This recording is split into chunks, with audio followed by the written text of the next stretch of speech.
বিয়ের 5 বছর হতে যায়, রাজেশ এখনও পর্যন্ত কিন্তু জামাই ষষ্ঠী খাইনি। আর তার উপর এবছর প্রেগনেন্সির জন্য আমি একটুও বাইরে বেরোচ্ছিলাম না। তো এবছর জামাই ষষ্ঠী যে বাইরে খাবে সেটাও হয়নি।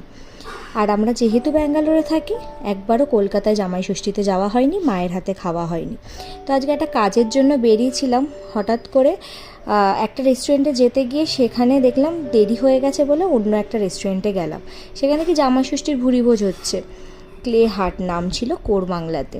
পুরোপুরি এলাহি ব্যাপার। যদিও জামাই ষষ্ঠী দুদিন আগে চলে গেছে, কিন্তু রাজেশ আজকে খেলো জামাই ষষ্ঠী। এখানে পুরো সুন্দর করে প্লেট সাজিয়ে রাজেশকে খেতে দেওয়া হয়েছিল। আর যেরকম সেই জামাই ষষ্ঠীতে খাওয়া দাওয়া হয় না, ঠিক সেই রকম ছিল। অনেক রকমের পদ, আর শেয়ারেবল ছিল যেহেতু, তার জন্য আমিও খেয়ে নিয়েছি। তো শেষমেশ জামাই ষষ্ঠীর খাওয়াটা কিন্তু এবছর হয়েই গেল। তোমাদের এই ব্লগটা কেমন লাগলো জানাতে কিন্তু একদম ভুলো না। দেখা হবে নেক্সট মিনি ব্লগে। বাই।